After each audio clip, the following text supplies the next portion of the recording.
सभी को साकेत प्रणाम। मैं हूं आपकी होस्ट उपास श्रीवास्तव और आप सभी का स्वागत है साकेत संवाद में, जहां हम मिलते हैं ऐसी शख्सियतों से जिन्होंने अपनी मेहनत और लगन से अपना नाम बनाया। और इसी लगन और मेहनत का जीता जागता उदाहरण है हमारे आज के गेस्ट, जिन्होंने बहुत छोटी उम्र में ही फील्ड हॉकी को चुना और अंतरराष्ट्रीय पटल पर भारत का नाम रोशन किया। तो देर ना करते हुए हम स्वागत करते हैं हमारे आज के गेस्ट, भारतीय हॉकी टीम के सदस्य रह चुके श्री अनवर खान जी का। साकेत प्रणाम सर, आपका बहुत बहुत स्वागत है साकेत संवाद में। नमस्कार। सर, आजकल 10th क्लास के बच्चों को पता नहीं होता है कि उनको बायो लेना है या मैथ लेना है, और आपने आई थिंक 6th-7th क्लास में ही इतना बड़ा निर्णय ले लिया था अपने लिए। तो क्या इंस्पिरेशन थी, क्या सोचा था आपने? मैम, सच में तो मैंने ये सोचा नहीं था कि मैं हॉकी में कोई इतना आगे तक जाऊंगा या हॉकी हमारा कैरियर होगा। उस समय तो पता भी नहीं था कैरियर के बारे में। आप जैसा कह रहे हैं, हाई स्कूल के बच्चे नहीं लेते, तो हम भी नहीं लिए थे जी। लेकिन हम हॉकी को प्यार करते थे। हॉकी एक हमारा जुनून था। उसको हम जब खेलना शुरू किए तो मतलब हमें हॉकी के अलावा कुछ दिखता ही नहीं था। उससे कैरियर बने या ना बने, हम लोगों को यही कहेंगे कि जो भी फील्ड वो चुने जी, उसको एकदम दिल से चुने, प्यार करे, उसको उसके लिए जिए, तो आप ऑटोमेटिक वो उनके कैरियर में कहीं ना कहीं योगदान करेगा। हमने जब चुना था तो हमें नहीं इसके बारे में पता था कि ये इतना आगे तक हमें ले जाएगा या इससे हमें इतना कुछ मिलेगा, लेकिन हम उसको प्यार बहुत करते थे। मतलब हॉकी के अलावा हम उसको लेके सोते भी थे, उसको लेके उठते भी थे। तो पता हमें भी नहीं था, जैसा बच्चों को आप कह रहे हैं नहीं पता रहता हाई स्कूल में वो क्या लेंगे, लेकिन वो जो भी करे वो दिल से करे। जी बिल्कुल। सर, जैसे बड़े शहर में तो बच्चों को सारी सुविधाएं दी जाती हैं कि जो भी इंटरेस्ट है उनका उसके हिसाब से ट्रेनिंग दी जाती है। पर प्रतापगढ़ में मेरे ख्याल से उस टाइम पे 1989 में तो क्या अभी भी मेरे ख्याल से सुविधाएं नहीं है, अगर कोई स्पोर्ट्स में जाना चाहे या उसका कोई इंटरेस्ट है ऐसा। तो जब आपने स्टार्ट किया तो आपने कैसे ट्रेनिंग की और क्या क्या इन सब में कठिनाइयां आई आपके इस ट्रेनिंग में?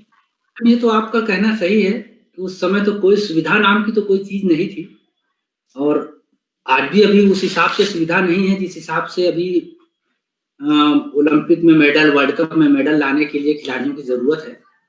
बहुत सुविधा की जरूरत है। उस समय तो बिल्कुल भी सुविधा नहीं थी। लेकिन जैसा मैंने आपको कहा कि सुविधा के अभाव में ही बहुत से हमारे हिंदुस्तान में खिलाड़ी, आज आप डॉक्टर एपीजे अब्दुल कलाम साहब को ले लीजिए, वो देश के राष्ट्रपति बने और मिसाइल बनाई, उनके पास उसमें क्या सुविधा थी? तो ऐसा हम नहीं कह सकते कि सुविधा के अभाव में आप किसी चीज को पा नहीं सकते। हाँ, थोड़ी मेहनत ज्यादा करनी पड़ती है, वो सुविधा हो जाने से आपको थोड़ी हेल्प हो जाती है। लेकिन अगर आपको किसी चीज को पाने का जुनून है तो उसके हमें नहीं लगता कि सुविधा थोड़ी तकलीफ दे सकती है, लेकिन आपके उसमें बाधा डाल दे, ऐसा नहीं हो सकता। आपका अपना जुनून होना चाहिए। तो सुविधा की कमी तो थी, नो डाउट, उसमें तो कोई शक नहीं है। सुविधा तो इतनी कमी थी, उस समय हमारे पास जूते नहीं होते थे, हॉकी नहीं होती थी, कोई ग्राउंड भी नहीं थी। हम गलियों में खेलते थे, नालियों से बॉल निकाल के खेलते थे। तो वो तो है, लेकिन आपका इतना कोई जुनून हो तो सुविधा उसमें थोड़ी अड़चन डाल सकती है, लेकिन आपके मंजिल पे पहुंचने से आपको रोक नहीं सकती। जी बिल्कुल। सर, जैसा हमें पता है कि आप प्रतापगढ़ में पंजाबी कॉलोनी में रहते थे तो सर आपकी वहाँ पे क्या कुछ बचपन की यादें, कुछ ऐसी मेमोरीज जो आप हम लोग के साथ शेयर करना यादें तो बहुत सारी है। आपके कॉलेज में इस समय अच्युत शुक्ला साहब है, वो हमारे बचपन के मित्र है, और हम एक ही मोहल्ले में, हम इधर से हॉकी खेला करते थे, वो उधर से क्रिकेट खेला करते थे। तब कोई पता नहीं था कि हमारा हॉकी कैरियर होगा, उनका क्या कैरियर होगा। हम लोग बचपन के बड़े अच्छे मित्र थे। तो बचपन में तो मतलब बहुत सारी यादें हैं मोहल्लों की अपने, और वही जीने के लिए मैं प्रतापगढ़ हमेशा वापस आता हूँ, अपने मोहल्लों बचपन की यादें। बचपन में हम भी जैसे सब बच्चे थे उसी तरह हॉकी के अलावा भी बहुत से शौक हुआ करते थे। तो जैसे बच्चे खेलते हैं पतंग उड़ाना और भी बहुत से खेल खेलना, वो सब खेल खेलते थे। लेकिन हमारा ये जब हॉकी का टाइम जो होता था, हमारा जो इसका जुनून था, इसमें हम कोई कॉम्प्रोमाइज नहीं करते थे। शाम को 3 बजा तो हम हॉकी छुपा के रखते थे कहीं ना कहीं। उस समय घर से मतलब उतनी हॉकी के लिए नहीं, यहाँ क्योंकि हॉकी कोई जानता नहीं था। जी। मेरे फादर बहुत अच्छे पहलवान थे। तो वो चाहते थे कि मैं पहलवानी करूं। उस समय पुराने जमाने के लोगों का एक जुनून भी होता था कि हमारा बेटा एकदम हिस्ट-पुष्ट दिखे, बादाम खा के एकदम तगड़ा पहलवान दिखे। जी। तो हॉकी के बारे में नहीं मालूम था उनको कि हॉकी कहाँ तक जा सकती है हमको लेके। लेकिन जब उनको ये पता लगा, तो बहुत प्यार करने लगे वो, उसके बाद बहुत हमें प्रोत्साहित किया। जी। बचपन की बहुत सारी यादें हैं, लेकिन ये छोटे उसमें इतनी सारी यादों को शेयर नहीं किया जा सकता। लेकिन हाँ। हमारे मोहल्ले के लोग बहुत प्यार किए। जी, बिल्कुल। सर बहुत सारे हमारे लाइफ में बहुत सारे ऐसे व्यक्ति होते हैं, बहुत सारे लोग होते हैं, जो हमको कहीं न कहीं डायरेक्टली या इनडायरेक्टली प्रभावित करते हैं। कोई नेगेटिव तरीके से, कोई पॉज़िटिव तरीके से। तो आपकी ज़िंदगी में वो कौन-कौन से ऐसे लोग थे जिन्होंने आपको प्रभावित किया और वो बनाया जो आज आप हैं? मैम देखिए, किसी भी इंसान जब वो कुछ बनता है तो उसके पीछे बहुत लोगों का योगदान होता है। मतलब डायरेक्टली इनडायरेक्टली आप वो सबका नाम नहीं ले सकते, लेकिन पता नहीं कितने लोगों की आपके पीछे दुआएं होती है, कहीं ना कहीं उसका योगदान होता है। लेकिन सबसे बड़ा उसमें एक, तो मैं कहूंगा कि पहला कदम आपको ही बढ़ाना पड़ता है, कुछ दूर आपको चलना पड़ता है। जी, उसके बिल्कुल। बाद लोग आपको मिलते हैं, लोग आपकी मदद करते हैं। किसी चीज को पाने के लिए आपको एक अलग ख्वाहिश रखनी पड़ेगी। तो कहते हैं ना, वो एक शायरी है कि किसी को इतना चाहो कि ऊपर वाला खुद शिद्दत से मिलाने के लिए आपको हर हर कायनात आपके साथ जुड़ जाएगी। तो जी। चलना आपको पहले पड़ेगा, मेहनत आपको करना पड़ेगा। मेरे पीछे फिर उसके बाद बहुत लोग जुड़े, परिवार जुड़ा, दोस्त अहबाब जुड़े, हमारे गुरुजन जुड़े। मतलब हर किसी ने अपने लेवल पे मदद किया। कहीं न कहीं जब मैं 12 साल की उम्र में मैं यहाँ से बाहर चला गया, जी। बाहर के लोगों ने बहुत सी मदद किया। तो बिना मदद के आप लोगों के आगे नहीं बढ़ सकते। लेकिन उस मदद के लिए पहले चलना आपको पड़ेगा। जी, आप बिल्कुल। सोचो आप घर बैठे रहोगे आपको मदद मिल जाएगी, कभी नहीं हो सकता। जी। आपको खड़ा होना पड़ेगा किसी भी चीज़ के लिए। जी। आप खड़े होंगे अच्छे काम के लिए, किसी भी उसके लिए, नो डाउट मदद मिलती है। और डायरेक्टली इनडायरेक्टली बहुत लोगों ने मेरी मदद की है। मैं सबका शुक्रिया अदा करता हूँ। जब भी कोई कुछ बनता है, उसके पीछे उसका परिवार, उसके दोस्त अहबाब, उसके कोच, गुरु, टीचर, हर किसी की मदद होती है। बिना उस मदद के मुमकिन नहीं है कि कोई बन जाएगा। लेकिन पहला कदम आपको बढ़ाना पड़ेगा आगे। जी, बिल्कुल। सर जी, सर जैसे हम लोग आपके बारे में रिसर्च कर रहे थे तो हमें पता चला था कि आपने यहाँ पे केपी कॉलेज स्कूल से शिक्षा प्राप्त की थी। तो फिर सर यहाँ से आपकी हॉकी की जर्नी इंटरनेशनल लेवल कैसे रही? कैसे-कैसे क्या-क्या स्टेप्स थे? मैम उस समय मैं केपी कॉलेज में पढ़ता था 8th में, जी। 7th में था उस समय में। और वहीं से हॉकी खेलता था। केपी कॉलेज में उस समय बहुत अच्छी हॉकी होती थी। जी। केपी कॉलेज स्कूल था हमारा, एनडीपीजी स्कूल, कई स्कूल ऐसे थे जो जहाँ पे हॉकियाँ होती थी। तो जीआईसी में भी होती थी हॉकी, सबकी अपनी टीमें थी। जी। तो केपी कॉलेज से ही पहले मैं स्कूल लेवल पे खेलना शुरू किया, और स्कूल लेवल से डिस्ट्रिक्ट लेवल से, फिर मंडल लेवल पे, फिर स्टेट लेवल पे जाके मेरा सिलेक्शन फिर नेशनल लेवल के लिए भी हुआ। मंडल लेवल से ही मेरा सिलेक्शन जो है UP college Banaras Sai hostel में, 12 साल की उम्र में मैं साई हॉस्टल में मेरा सिलेक्शन हो गया। जी। और मैं सीधा बनारस हॉस्टल में 12 साल की उम्र में चला गया। ऐसा मुमकिन कम होता है कि लोगों को सही टाइम पे एक ब्रेक मिल जाए। जी, बिल्कुल। लेकिन अगर आप दिल से कोई चीज़ चाहते हैं और मेहनत करते हैं, क्योंकि मैं जब शुरू किया था तो मुझे तो पता भी नहीं था हॉस्टल क्या होता है, कहाँ क्या होता है। लेकिन चूँकि इसके प्रति मेरी ऐसी लगन थी, ऐसी मेरी चाहत थी, तो आप जब किसी चीज़ को चाहते हैं उस तरह, तो कुदरत उसके लिए रास्ता बनाता है। बिल्कुल। तो प्रतापगढ़ से मैं केपी कॉलेज से निकल के और बनारस यूपी कॉलेज, बनारस में उदय प्रताप इंटर कॉलेज है, वहाँ पे मैं साई हॉस्टल में चला गया 1989 में। जी। उसके बाद मैं 1989 से लेकर 94 तक यूपी कॉलेज हॉस्टल में रहा। जी। उसके बाद मैं एयर इंडिया एकेडमी के लिए ट्रायल दे दिया और दिल्ली में चला गया एयर इंडिया एकेडमी में 95 में। उदय प्रताप इंटर कॉलेज में जैसा आपने कहा कि आपके पीछे कितने लोगों का योगदान होता है, तो वहाँ मेरे गुरु थे प्रेम शंकर शुक्ला साहब। जी। विवेक सिंह ओलंपियन है, उनके फादर गौरी शंकर माठ साहब थे। तो बहुत से लोग मतलब इस तरह का योगदान देते हैं जो आप भुला नहीं सकते और उसको हर जगह बता भी नहीं सकते। वो आपके मतलब एक हर चीज में जुड़ा हुआ है। जी। उसके बाद एयर इंडिया एकेडमी में 95 से 97 तक रहा, वहाँ बंसल साहब हमारे कोच थे, दिल्ली में था वो, नेशनल स्टेडियम में था मैं। जी। उसके बाद 97 के बाद वहीं से मैं स्कूल नेशनल में गोल्ड मेडल हासिल किया। उसी स्कूल नेशनल के गोल्ड मेडल की वजह से मुझे यहाँ DLW रेलवे में उस समय पद्मश्री मोहम्मद शाहिद स्पोर्ट्स ऑफिसर थे। जी। क्योंकि मैं उनके साथ बनारस यूपी कॉलेज में मुझे खेलने का सौभाग्य मिला। वो पद्मश्री थे, ओलंपियन थे, ओलंपिक के गोल्ड मेडलिस्ट हैं। उन्होंने मुझे ऑफर दे दिया DLW के लिए, तुम मेरे यहाँ DLW ज्वाइन कर लो। तो चूंकि मैं, ये प्रॉब्लम आती है, मैं एक मीडियम क्लास फैमिली से था, तो कहीं ना कहीं एक ये रहता है कि सबसे पहले अपने आप को सिक्योर करो, जी। नौकरी कर लो, नहीं तो कल को अगर कुछ ना मिला तो आप, स्पोर्ट्स एक लाइफ ऐसी होती है कि कोई इंजरी हो गई, कुछ ऐसा हो गया, या तो आपका बहुत अच्छा बैकग्राउंड रहे। जी। तो वो उन्होंने ऑफर दिया तो मैं उनको ऑफर को मान लिया, क्योंकि वो बहुत बड़े प्लेयर थे और उन्होंने कहा कि आओ अच्छा खेलोगे तो यहाँ से भी आगे चांस मिलेगा। मैंने DLW ज्वाइन कर लिया और उनका ये, उन्होंने जो मुझे बचपन से देखा था खेलते हुए, उन्हें उम्मीद थी कि ये कुछ ना कुछ करेगा। मैं DLW ज्वाइन करते ही पहले साल इंडियन रेलवे कैंप में आ गया। इंडियन रेलवे कैंप से जूनियर इंडिया के कैंप में आ गया। जूनियर इंडिया कैंप से जूनियर वर्ल्ड कप खेला।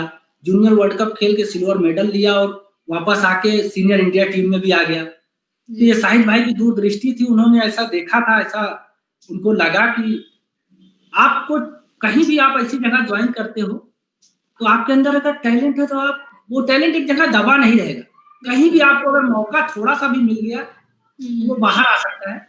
लेकिन चूंकि मीडियम क्लास की फैमिली के साथ ये प्रॉब्लम तो होती है, उसको ये स्ट्रगल झेलना पड़ता है जी। उसको कहीं ना कहीं नौकरी के लिए एक पहले से सिक्योर होना पड़ता है जी। सर, हमारे पिछले एपिसोड में हिंदी सिनेमा के जाने-माने चेहरे श्री श्रीधर दुबे जी आए थे और जैसे कि आप कह रहे हैं कि जो मिडिल क्लास फैमिली का है कोई, तो उसको ये सब स्ट्रगल झेलना पड़ता है। तो उनसे भी हमने इसी तरह का सवाल किया था कि फ़िल्म इंडस्ट्री में नेपोटिज़्म का क्या जो आजकल चल रहा है, क्या रोल है? क्या उससे सफलता मिल सकती है? तो उन्होंने बोला था कि हो सकता है कहीं न कहीं मदद मिलती है, लेकिन एट द एंड आपका जो टैलेंट है वही काम आता है। तो सर, आपकी फ़ील्ड में भी, स्पोर्ट्स में भी आई थिंक नेपोटिज़्म कहीं न कहीं होगा, तो आपका क्या एक्सपीरियंस रहा इस विषय में? मैम देखिए, टैलेंट का कोई तोड़ नहीं। जी, बिल्कुल। आप कोई भी, इतने बड़े-बड़े हिंदुस्तान में खिलाड़ी हुए, उनका बेटा उतना बड़ा खिलाड़ी नहीं हो पाया। आपको उस चीज़ से थोड़ी-सी मदद मिल सकती है कि वही मैंने कहा कि जैसे मीडियम क्लास की फैमिली को स्ट्रगल करना पड़ता है, लेकिन टैलेंट का अपना कोई तोड़ नहीं है। मैं आपके सामने बैठा हूँ, मेरे पास कोई ऐसी वो नहीं थी, मैं किसी ऐसा खानदानी खिलाड़ी नहीं हूँ कि बहुत बड़ा कोई, वो हमारे परिवार से कोई पहले कोई निकला रहा हो, इवन प्रतापगढ़ से कोई ऐसा नहीं निकला था।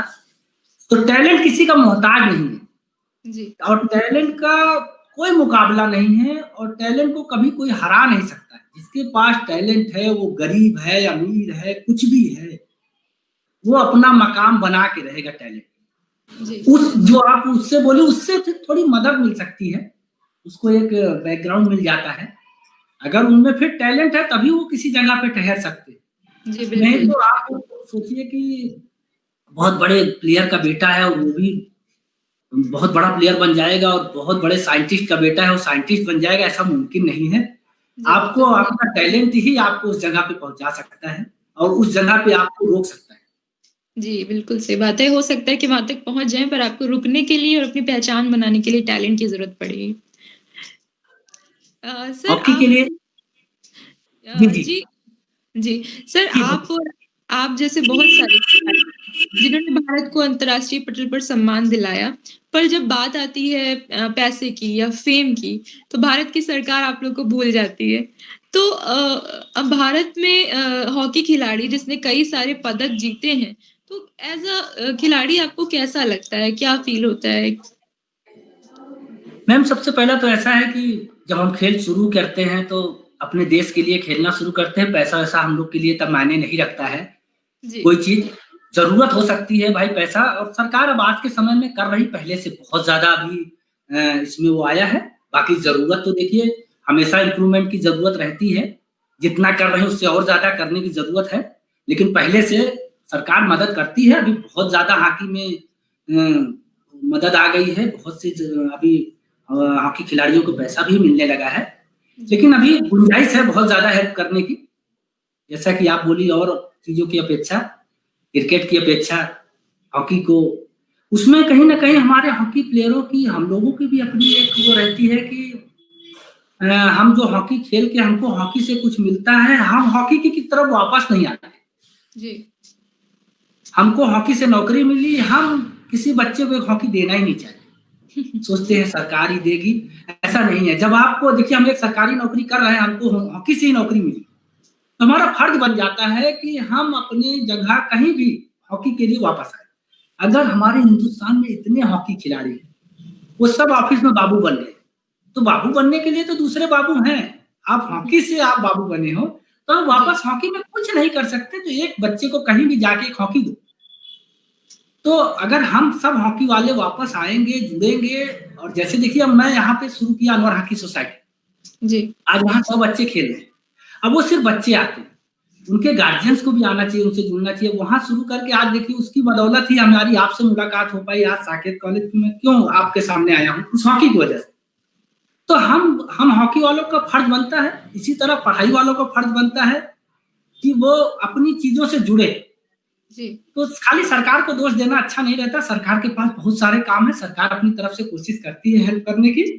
हमारा अपना फर्ज बनता है हम आगे बढ़ के आए मदद के लिए, फिर आते हैं आगे। पहला मैंने जैसे आपसे कहा कि पहला कदम आपको बढ़ाना पड़ेगा, उसके बाद मदद के लिए। देखिए आप हमारी मदद के लिए आगे आ गई हैं, अब आप अपने स्कूल में बच्चों को हॉकी खिलाएंगी, तो आप आई ना मदद के लिए आगे। पहला कदम हमको बढ़ाना पड़ा बस। जी, जी। सर जैसे कि इसी बात पे एक और क्वेश्चन है कि जैसे हम लोग ने बात की कि क्रिकेट के कंपैरिज़न में हॉकी कहीं पीछे रह जाता है और एक टाइम पे हॉकी भारत की शान थी, पर अभी ऐसा है कि उसकी पॉपुलैरिटी कम हो गई है। तो आप इस बारे में हमारे व्यूअर्स को या फिर हमारे बच्चों को क्या संदेश देना चाहेंगे? नहीं, ये तो बात आपकी सही है कि उस ज़माने में हॉकी ही ओलंपिक में लगातार गोल्ड मेडल लाई, और जी। बीच में अभी लंबा गैप हो गया है। हुँ। जो अभी जो आप कह रहे हैं थोड़ा क्रिकेट इसलिए पॉपुलर भी हो रहा है कि क्रिकेट को लोग देखते हैं, और जी। सबसे बड़ी चीज़ होती है कि पब्लिक। जी, आप बिल्कुल। जैसे अब हमारा इंटरव्यू करना शुरू करिए, आप हॉकी वालों को पूछ रहे हैं, प्रतापगढ़ में कम से कम बच्चे हॉकी खेलना शुरू कर देंगे। जी। तो ये हमारे आपके बीच में है कि हम किसको कितना ऊपर ले जाएँ, किसको कितना नीचे ले जाएँ। तो ये हमारे हर हिंदुस्तानी का फर्ज है कि जिस तरह वो क्रिकेट को प्यार करते हैं, उसी तरह हॉकी को प्यार करें। हॉकी को नहीं, फुटबॉल को प्यार करें, एथलेटिक्स को प्यार करें। बहुत टैलेंट है हमारे हिंदुस्तान में, हर गेम को प्रमोट करें। जी, बिल्कुल। तो अगर वो हर गेम को प्रमोट करेंगे तो हमें नहीं लगता कि हिंदुस्तान को मेडल की कमी होगी। थोड़ी जी। बहुत मुश्किलात हैं जो आप कह रही हैं कि उस लेवल की हमारे पास अभी तैयारियां नहीं हो पाती हैं, ग्राउंड नहीं हो पाते हैं। जी। अभी फिलहाल कोशिश करना शुरू कर दिए हैं। अभी हमें थोड़ी ग्रास रूट पे बहुत ज़रूरत है काम करने की, ज़मीन पे। जी। ऊपर लेवल पे मदद मिलती है, लेकिन जो हकीकत में बिल्कुल ग्रास रूट पे है, उस पे थोड़ी मदद की कमी रहती है। उसके लिए काम करना पड़ेगा। जी। तो सर इस स्थिति को कैसे सुधारा जा सकता है? मतलब क्या किया जा सकता है इस क्षेत्र में कि ये दोबारा हॉकी हॉकी हमारे भारत की शान बन सके? क्या-क्या चीज़ें इस क्षेत्र में करी जा सकती? मैम इस क्षेत्र में यही है कि हॉकी को जैसे उस ज़माने में प्यार करते थे लोग, आप सब हॉकी को प्यार करना शुरू करिए। और हॉकी को मतलब आप उसी तरह जैसे दिल दो हॉकी को पहले था, अभी आप फिर से आप एक बार करना शुरू करिए। और अब जैसे आपने मुझे इतना मोटिवेट किया, तो मुझे एक अलग से वो मिली, ऊर्जा मिली है कि मैं और बच्चे कुछ ना कुछ उनके लिए मेहनत करूँ। यहाँ अनवर हॉकी सोसाइटी में जैसे चला रहा हूँ, मैं कोशिश करूँगा, अपना सब कुछ लगाऊँगा। तो ये आप लोगों का प्यार है, आप लोग थोड़ा-सा सारे हिंदुस्तानी मिलके एक बार उसको बूस्ट अप करें। और जी, बिल्कुल। टैलेंट हमारे यहाँ बहुत है, कोई शक नहीं है, मेडल आने में कोई दिक्कत नहीं हो सकती है। लेकिन आप सबका प्यार चाहिए, सबका आशीर्वाद चाहिए, सबकी दुआ चाहिए, जी। हिंदुस्तान का तिरंगा फहराने के लिए। जी, मुझे खिलाड़ी में हमारी बड़ी जान है। जी।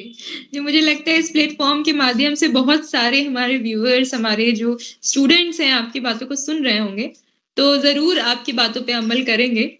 सर आप बहुत समय तक इंडियन नेशनल हॉकी टीम के सदस्य रहे हैं, तो वहाँ की कुछ मेमोरीज़ अगर आप हमारे व्यूअर्स के साथ शेयर करना चाहें? कैसे आपकी ट्रेनिंग होती थी और क्या-क्या चीज़ें वहाँ पे होती थी? बच्चों के साथ मैम शेयर करने लायक अब हिंदुस्तान की जो मेमोरीज़ होती है, सबसे बड़ी मेमोरीज तो एक प्रतापगढ़ का छोटा सा बच्चा जब 5 अक्षर का इंडिया कलर पहनता है जी, और इंग्लैंड की धरती पे अपना झंडा फहराता है, तो वो मेमोरीज बयां नहीं हो सकती। वो अपने बिल्कुल। आप में एक अद्भुत होती है।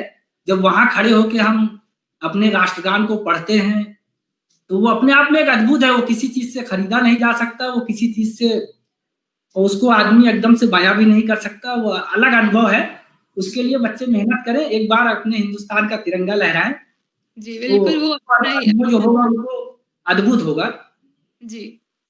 तो सर जैसे यहाँ की ट्रेनिंग और वहाँ की ट्रेनिंग में कुछ डिफरेंस होता होगा, तो उस बारे में अगर कुछ बताना चाहें आप हमारे बच्चों को?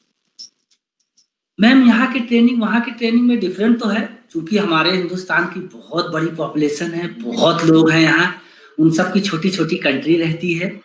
जी, और हमारे पॉपुलेशन का फ़ायदा एक है कि टैलेंट हमारे पास बहुत है, उसको जी, ज़मीन पे समेटने की ज़रूरत है। जी, जैसे अभी आपका देखिए, आप साकेत कॉलेज आज से 25 साल पहले जो शुरू हुआ था, एक छोटी-सी सोच के साथ शुरू हुआ था। जी, अभी वो कितना बड़ा रूप ले रहा है। आज कितनी लड़कियाँ प्रतापगढ़ में आप देखिए, मतलब ये अद्भुत है। तो ज़मीन पे काम करने की, एक ईमानदारी से आगे बढ़ने की ज़रूरत है। अगर जैसे सर अभी ये सोच के साथ शुरू किए हैं, ऐसे अगर हमारे हिंदुस्तान में बहुत से लोग आगे आते रहें, तो हमें नहीं लगता कि उन लोगों की जो संसाधन है, वो हमको पिछाड़ पाएगी। हमारे अंदर बहुत काबिलियत है, हिंदुस्तान में बहुत टैलेंट है। आप देख लीजिए कि कोरोना के जंग में हमारा हिंदुस्तान कितना मजबूत है, वो लोग कितने इसमें फेलियर हुए, लेकिन हमारे अंदर की ताकत बहुत है, हमारे अंदर जी, इम्यूनिटी पावर बहुत है। जी, तो लेकिन बस यही सिंपल सी बात है कि जैसे सर ने ये कॉलेज शुरू किया, ऐसे लोग और भी बहुत से हिंदुस्तान में हैं, लेकिन जी, अच्छी सोच के साथ आगे आए, तो कोई शक नहीं है कि हर क्षेत्र में हमारा हिंदुस्तान बहुत आगे जा सकता है। जी, बिल्कुल। सर जैसे आपने अभी पहले कहा भी कि जो स्पोर्ट्समैन होते हैं, स्पोर्ट्समैन की स्पोर्ट्स की उम्र बहुत कम होती है। तो जो भी हमारे अभिभावक हैं और बच्चे हैं जिनके मन में हमेशा ये रहता है कि रिटायरमेंट के बाद क्या करेंगे? तो उनके लिए आप कुछ मार्गदर्शन करना चाहें? मैम, बच्चे जो भी खेलना चाहते हैं, जैसे मैंने यहाँ पे ही एक अनवर हॉकी सोसाइटी चालू किया, सिर्फ इसी सोच के साथ कि मैं हॉकी खेल के आगे चला गया। अब यहाँ जो बच्चे हैं, उनको वो तकलीफ ना झेलनी पड़ी, जो मैं बचपन में तकलीफ झेला हूँ। तो अभी जैसे अब आपके कॉलेज में मैं आ रहा हूँ, वहाँ भी बच्चे अगर खेलना चाहें, तो उसके पढ़ाई के साथ-साथ ये भी करियर बना सकती हैं वो। जी, वो स्कूल लेवल से ही शुरू होता है। स्कूल में डिस्ट्रिक्ट होता है, मंडल होता है, उसके बाद वहाँ से ही आप हॉस्टल में जा सकते हैं। आपके आगे की करियर जो है स्कूल से ही शुरू होती है, और उसके बाद आपको आगे के रास्ते अपने आप मिलते हैं। आप स्कूल नेशनल खेल सकती हैं। मेरा पहला स्कूल नेशनल में ही गोल्ड मेडल था, जिसकी वजह से मैं नौकरी कर रहा हूँ। जी, तो आपकी ये बच्चियाँ अगर हॉकी में करियर बनाना चाहेंगी, तो बहुत अच्छा करियर बनता है। आप देखिए ना, हॉकी में हमारी अभी रानी रामपाल लड़की है हरियाणा की, जिसको अभी पद्मश्री मिला। जी, बहुत ही मीडियम क्लास की फैमिली की लड़की है वो, लेकिन आज वो हिंदुस्तान में अपना परचम लहरा रही है। तो जी, जी। गर्ल्स तो मतलब बहुत ही शानदार कर सकती हैं हॉकी में तो। जी। सर आप अनवर हॉकी टीम की बात बताइए, तो सर ये आपको ये आइडिया कैसे आया ये करने का और क्या-क्या अभी काम हुए हैं उसमें? मैम, ये आइडिया का ये है कि मैं एक बार स्टेडियम में गया, जी, वहाँ मैंने देखा कि सिर्फ 4-5 बच्चे हॉकी खेल रहे हैं, बाकी और खेल हो रहे हैं, फुटबॉल हो रहा है, क्रिकेट हो रहा है। तो मुझे लगा कि मुझे हॉकी ने सब कुछ दिया है, और इस प्रतापगढ़ की धरती से मैं गया हूँ। तो अगर इस प्रतापगढ़ की धरती को अगर मैं कुछ लौटा ना पाया, तो ये मेरे लिए बड़ी, मतलब वो बहुत ही शर्म की बात होगी। आने वाली जनरेशन मुझे कभी माफ नहीं करेगी। तो मुझे अपनी तरफ से कोशिश तो करनी चाहिए जिंदा करने के लिए हॉकी। जी, तो इसी सोच से मैंने सिर्फ शुरू किया कि कम से कम मैं एक बच्चों को एक प्लेटफॉर्म तो दूं। अब मैं उस काबिल हो गया हूं, तो उनको एक प्लेटफॉर्म दे सकता हूं, उनकी मदद कर सकता हूं। जो तकलीफ मुझे हुई, हॉकी नहीं मिलती थी, जूता नहीं मिलता था, वो सब तो तकलीफ उन बच्चों को ना हो। एक प्लेटफॉर्म देते हैं, मेहनत उनकी रहेगी, बिना मेहनत के कोई आगे नहीं जाता है। जी, कोशिश हम कर सकते हैं उनको एक प्लेटफॉर्म देके, वो मैंने किया। अभी आपके से 100 बच्चे के आसपास आके खेलते हैं बीएससी ग्राउंड पे। अब धीरे-धीरे लोग जुड़ भी रहे हैं, और अब जैसे अब आपको भी कॉलेज जुड़ गया, अब यहाँ भी बच्चियाँ खेलेंगी, बड़ा अच्छा लगेगा। प्रतापगढ़ में बच्चियाँ खेलें, तो प्रतापगढ़ का नाम रोशन बच्चियाँ करें, तो बहुत बहुत खुशी होगी हमें। जी। सर जैसे हमने देखा था तो अगर कोई मध्यम वर्गीय फैमिली का बच्चा है या निम्न वर्गीय फैमिली का बच्चा है और खेलना चाहता है, तो इसकी जो किट वगैरह होती है, ये भी काफ़ी एक्सपेंसिव होती है। अगर हॉकी ले रहा है, तो वो भी काफ़ी एक्सपेंसिव होती है, तो स्टार्टिंग कैसे करे? क्योंकि अब कोई अपने पेरेंट्स से बोलेगा हॉकी खेलना है, तो कुछ एक्सपेक्ट करेगा ना, पहले ही वो इतनी एक्सपेंसिव चीज़ें तो नहीं दिला सकते हैं, अगर कोई निम्न वर्गीय है या मध्यम वर्गीय है तो। सही कहा आपने मैम, अभी तो हॉकी बहुत महंगी हो गई है, 1550-1600 रुपए की एक हॉकी शुरुआत हो रही है और मीडियम क्लास के बच्चे के लिए बहुत मुश्किल है। जी। लेकिन अब ये तो इसीलिए मैंने ये सोसाइटी चालू किया है कि ऐसे जो टैलेंटेड बच्चे हैं, उनको हम कोशिश करेंगे कि इन अभाव की वजह से उनका टैलेंट ना मरे। जी। अगर वो मैंने पहले कहा कि पहला कदम उनको बढ़ाना पड़ेगा। अगर उनके अंदर टैलेंट है, तो हम यही कोशिश करेंगे कि हॉकी और जूते की वजह से उनका ये टैलेंट हमारे देश को मिले, वो हम हर कोशिश करेंगे उनको हॉकी मुहैया कराई जाए, चाहे जैसे कराई जाए, मुझे कहीं से लाना पड़े, किसी के आगे माँगना पड़े, मैं उन बच्चों के लिए ऐसा करूँगा। और मीडियम क्लास के लोग ही हॉकी खेलते हैं। जी। तो बिग अमीर फैमिली के रहते हो तो सीधा क्रिकेट में चले जाते हैं। जी। हॉकी एक गरीबों का खेल है ही है। जी। ये एक बहुत ही अलग जुनून का खेल है और मीडियम क्लास की फैमिलीज में 99% आप देखेंगे हॉकी प्लेयर जितने होंगे सब मीडियम क्लास की फैमिली के होंगे, चाहे धनराज पिल्ले साहब को ले लीजिए, चाहे पद्मश्री मोहम्मद शाहिद को ले लीजिए, चाहे दादा ध्यानचंद को ले लीजिए, आप इनका बैकग्राउंड उठा के आप देख लीजिए पूरा, सब बिल्कुल मीडियम क्लास की फैमिली के हैं, कि जहाँ से किसी न किसी से हॉकी मांग के खेले शुरू में। जी। हम खुद आपके सामने बैठे हैं, मांग-मांग के हॉकी, टूटी हॉकी, जोड़-जोड़ के हॉकी, ऐसे ही खेले। तो उन बच्चों से हम यही कहना चाहते हैं कि आप कदम पहले बढ़ाओ, आप आगे आओ, आप एक जुनून जगाओ और अभी प्रतापगढ़ में अगर किसी के अंदर ये जुनून जगेगा तो मैं आपसे वादा करता हूँ कि उनको हॉकी की कमी नहीं होने दूँगा। मुझे चाहे अपना हॉकी का जो मुझे हॉकी ने दिया मैं सब कुछ बेच के लाके उनको दूँगा, लेकिन दूँगा। पहले लेकिन वो अपना कदम बढ़ाएँ। जी। और सर एक क्वेश्चन और है, जैसे कि प्रतापगढ़ जैसी जगह पे या फिर नॉर्मली भी पेरेंट्स का पहली जो चीज़ होती है वो होता है पढ़ाई पे फ़ोकस करो, ठीक है? अगर कोई बच्चा स्पोर्ट्स करना चाहता है और पेरेंट्स पढ़ाई पे पहले फ़ोकस कर रहे हैं, तो इन दोनों चीज़ को कैसे बैलेंस करे वो बच्चा? क्योंकि दोनों में ही मेहनत। मैम ये बड़ा अच्छा क्वेश्चन आपका है। हम उनको ये नहीं कहते कि वो स्पोर्ट्स करें, जी। लेकिन स्वस्थ रहने के लिए कोई भी स्पोर्ट्स करे, केवल मैं हॉकी नहीं कह रहा हूँ। जी। वो अपने स्कूल में या आपका भी फर्ज बनता है कि स्कूल में गेम पीरियड रखे ही 1 घंटे का, कोई भी स्पोर्ट्स करे। जी, स्वस्थ बिल्कुल। रहने के लिए स्पोर्ट्स, अच्छी पढ़ाई के लिए स्वस्थ रहना पड़ेगा ना। स्वस्थ जी। में ही अच्छा मस्तिष्क होता है। अगर वो बच्चा स्वस्थ है, तो जो वो 1 घंटे में याद करता है, वो 15 मिनट में याद करेगा। जी, बिल्कुल सही बात। अगर वो फिट है, तो फिट है तभी हिट है। वो पढ़ाई में उसको बहुत मदद करेगा। आप उनको इस तरह बताइए कि अभी देखिए आप कोरोना ने सबको साबित कर दिया कि आपको ऐसी चीज़ें आ जाएँगी, कोई दवा काम नहीं करेगी, आपके अंदर की शक्ति ही आपको बचा पाएगी। जी। तो वो पढ़ाई भी कर रहे हैं, उसके लिए भी ज़रूर हमारी कई आईएएस से बात होती है, आज वो अपनी फ़िटनेस के लिए अलग से टाइम निकालते हैं। तो बच्चों को ये सबसे पहले उनके गार्डियंस का फर्ज बनता है कि उनको आधे 1 घंटे किसी भी चीज़ जो उनको पसंद है। जी। ऐसा नहीं कि पहले आप हॉकी में डालिए, कोई भी एक स्पोर्ट्स करें, कबड्डी खेलें, खो-खो खेलें, रेसलिंग करें, रनिंग करें, कुछ भी। उनको मेंटली इतना रिलीफ मिलेगा, उनको पढ़ने में बहुत मज़ा आएगा, वो फिट रहेंगे, तो उतनी अच्छी पढ़ाई कर सकते हैं। जी, उसके ये बाद चूज़ करें करियर वो अपना। जी। ये बात तो बिल्कुल सही कही और आई थिंक हमारे गार्जियन जो हैं या हमारे जो बच्चे हैं वो समझेंगे इन सब चीज़ों को। और sir Saket group of colleges महिला शिक्षा और महिला सशक्तिकरण पर विगत 25 वर्षों से कार्य कर रहा है और आपको ये जान के बहुत खुशी होगी कि हम अपने स्टूडेंट्स की फिटनेस और स्पोर्ट्स पे सबसे ज़्यादा ध्यान देते हैं और शायद ये नगर का पहला विद्यालय होगा जहाँ पे वेल इक्विप्ड जिम्नेजियम की सुविधा है। और हम चाहते हैं कि हमारे बच्चे हॉकी के क्षेत्र में भी नाम कमाएँ। तो सर अगर आप हमें महिला हॉकी के बारे में कुछ बता सकें, कैसे हमारे बच्चे उस क्षेत्र में जाएँ और कैसे आपके जैसे नाम कमा सकें? मैम, साकेत गर्ल्स कॉलेज बहुत बेहतरीन काम कर रहा है, 25 साल से मैं देख रहा हूँ और प्रतापगढ़ में मतलब कहाँ लड़कियों को बेचारियों को पढ़ने के लिए उस समय जिस समय ये कॉलेज शायद खुला होगा वो जंगल का एरिया था, कहाँ बच्चियाँ जाती थी कोई सोच भी नहीं सकता था। आज इस कॉलेज में 2-2 हज़ार बच्चियाँ पढ़ रही हैं। मतलब आप लोगों ने तो ये बहुत अद्भुत काम किया है और ये प्रतापगढ़ की लड़कियों के लिए आप लोगों ने मतलब बहुत ही सराहनीय काम किया है। और जो आप कह रहे हैं स्पोर्ट्स के लिए, मैं उनके गार्जियन से भी ये रिक्वेस्ट करूंगा कि अपनी बच्चियों को इतनी फ्रीडम दें कि वो अगर स्पोर्ट्स में जाना चाहें, पढ़ाई में जाना चाहें, आर्ट्स में जाना चाहें, जिस भी फील्ड में वो काम करना चाहें, उनकी पूरी तरह से मदद करें। जी। क्योंकि अभी हमारे यहाँ कहीं न कहीं यह है कि लड़कियों को सोचते हैं भाई बहुत पढ़ के क्या करेगी, इसकी तो शादी कर देनी है, चली जाएगी कहीं। ऐसा नहीं है। आप अब आज की लड़कियां जो हैं वो हम जो देख रहे हैं कहीं न कहीं लड़कों से ज़्यादा टैलेंटेड है। जी, बिल्कुल।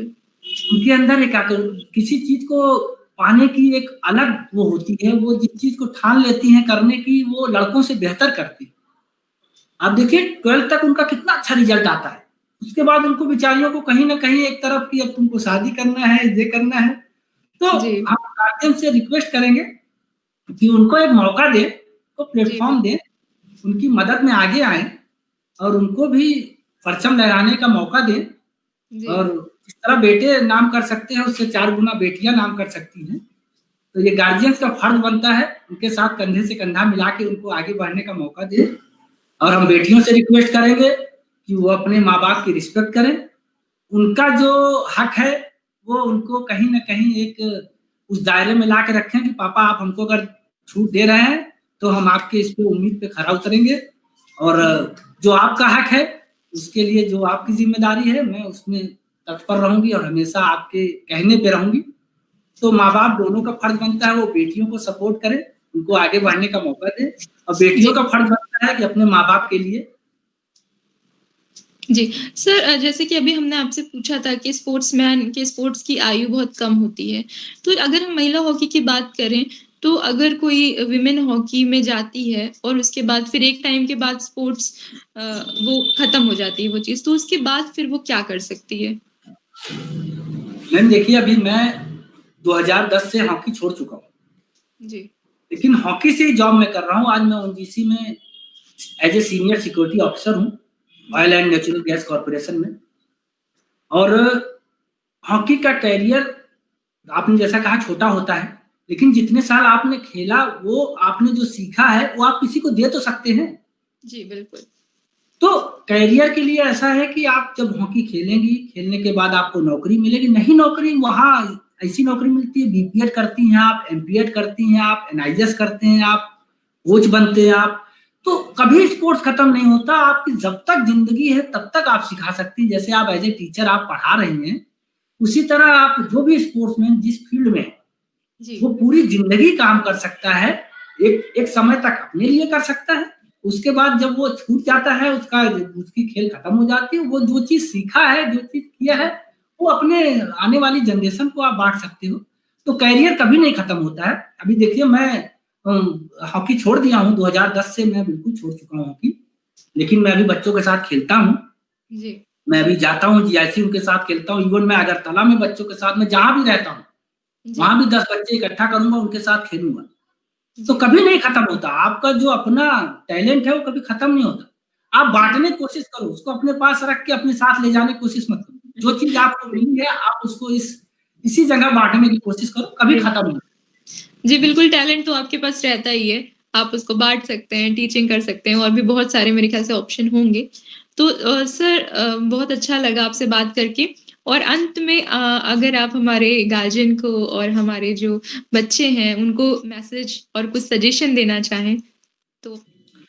मैम गार्जियंस के लिए और बच्चों के लिए सबके लिए एक ही सजेशन है कि गार्जियंस अपने बच्चों को सपोर्ट करें और ख़ास करके बेटियों को। जी। बेटे तो फिर भी कहीं न कहीं थोड़ा अपने हिसाब से चल लेते हैं, आगे बढ़ जाते हैं। हमारी बेटियाँ बहुत ऐसी हैं बेचारी बहुत टैलेंटेड हैं, लेकिन सपोर्ट की वज़ह से पीछे रह जाती हैं। तो हम सब गार्जियंस को, आपके कॉलेज को, सबको बहुत बधाई देना चाहते हैं। और जितने गार्जियंस अभी हमें देख रहे हैं, उनसे हम ज़रूर रिक्वेस्ट करेंगे कि आप लोग खूब सपोर्ट करें और उनको पढ़ाइए खूब अच्छे से। और जो स्पोर्ट्स में जाना चाहती हैं, हॉकी में करियर बनाना चाहती हैं, फुटबॉल में करियर बनाना चाहती हैं, जिस भी स्पोर्ट्स में करियर बनाना चाहते हैं, उनको मौका दीजिए। अगर उनके अंदर टैलेंट है, तो उनको मौका ज़रूर दीजिए। और उनके साथ हम लोग अब आपके साथ जुड़े हैं। जहाँ तक हो सकेगी हम लोग उनकी मदद करेंगे। अब आपका कॉलेज भी जुड़ गया है स्पोर्ट्स के लिए, तो बड़ी आपको बहुत-बहुत बधाई और बहुत-बहुत धन्यवाद कि आप लोग अभी मैं 24 तारीख को जो हॉकी आपके यहाँ करा रहा हूँ, अब आपके बच्चे जी। हॉकी से जुड़े, जिनको भी शौक हो हॉकी से, मैं सारी मदद के लिए तैयार हूँ उनको और उनको एक अच्छा प्लेटफ़ॉर्म मिलेगा। आप सबका बहुत-बहुत धन्यवाद। आप धन्यवाद लोगों सर। ने इतना प्यार, इतना सम्मान दिया। धन्यवाद। सर, आपका भी बहुत-बहुत धन्यवाद कि आपने हमें इतना समय दिया और आज हमारे जो छात्र हैं, वो ज़रूर इंस्पायर हुए होंगे आपकी बातों से और हम लोग आगे भी अपने छात्राओं के लिए हॉकी के क्षेत्र में और काम करेंगे। तो थैंक यू सर। आज तक जिनके खेल के बस चर्चे सुने, अखबारों में जिनकी खबरें पढ़ी, आज उस महान शख्सियत से रूबरू होने का मौका मिला। पूरा साकेत परिवार आपका आभारी है कि आपने हमें इतना समय दिया और निश्चित ही अपनी बातों से बहुत से लोगों को मोटिवेट किया। हमारा आज का एपिसोड देखकर अगर एक भी बच्चा अपने हॉकी के प्रति जुनून को आगे ले जा सके, तो हम अपने आप को और इस मंच को सफल मानेंगे। सर, आपका पुनः धन्यवाद और हम आशा करेंगे कि आप जिस महान कार्य में लगे हुए हैं, उसमें आपको सफलता मिले और प्रतापगढ़ की धरती से भारतीय टीम को एक और अनवर खान मिले। और इसी आशा के साथ हम आज के एपिसोड को यहीं समाप्त करते हैं और आप सभी को छठ महापर्व की हार्दिक शुभकामनाएं। शुभ रात्रि, शब्बा खैर, गुड नाइट।